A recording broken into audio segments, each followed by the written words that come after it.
This morning started out like any other. I woke up, got out of my bed 15 minutes later, went to the bathroom, put in my contacts, rinsed my face, brushed my teeth, and went back to my room. Neglecting getting dressed, eating, or getting ready for school, I instead open up my computer and it leads me to a glossy blue and white homepage. No, this is not webmail, eLion, the portal, or anything related to Penn State, but instead the site that we know and love as Facebook. Created by Mark Zuckerberg in his Harvard dorm room back in 2004, Facebook, which was originally called FaceMash and then The Facebook, is known as a social utility that helps people communicate more efficiently with their families, friends, and coworkers. Facebook Pressroom continues to insist that Facebook is always focused on giving people control over their experience so that they can express themselves freely while knowing that their information is being shared in the way they intend. Knowing this, Facebook has kept in mind two key issues in society: privacy and communication. However, the kairos of this is that with the technology boom, Facebook is becoming increasingly more pertinent and prevalent in our daily lives. Therefore, Facebook has continued to change these two key elements of privacy and communication. First, communication through Facebook has allowed communication in general to become more technological and innovative, therefore changing our relationships and the language that we speak.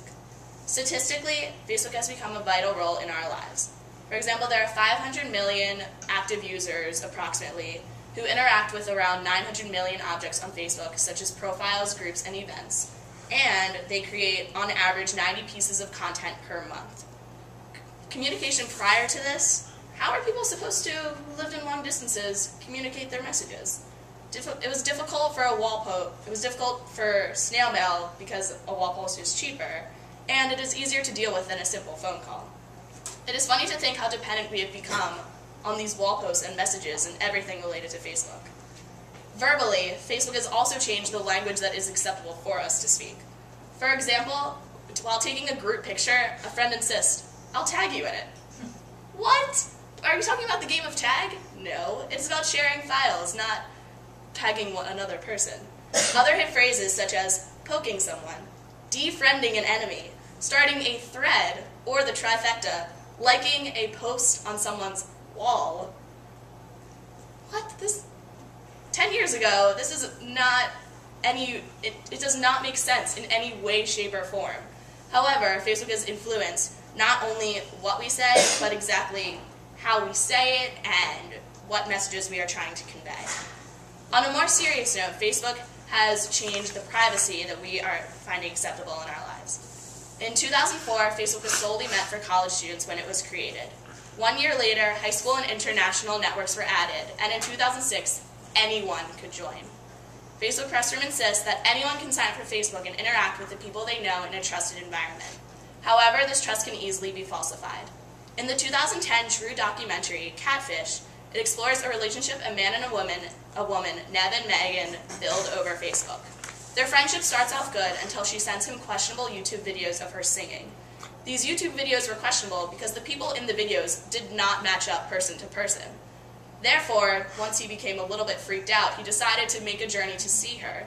And throughout multiple locations, he was shocked to find that his 19-year-old perfect person was actually a middle-aged mother named Angela with 4 children, 2 of which were disabled, and a husband.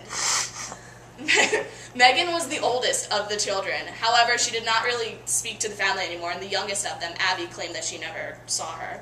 It turned out that Angela had made a fake profile of Megan and 15 to 20 other people, being her family and friends, to escape the regrets that came with her own sacrifices. Moral of the story: be careful of who you accept.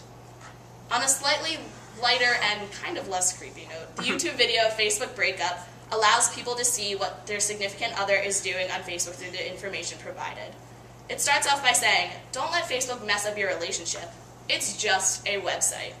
Then a panel of 6 to 8 people tell their relationship problems. One person asks, "Are you just going to poke her all day?"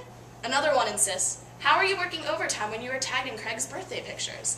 And the last was my favorite, simple, "Are we complicated now?"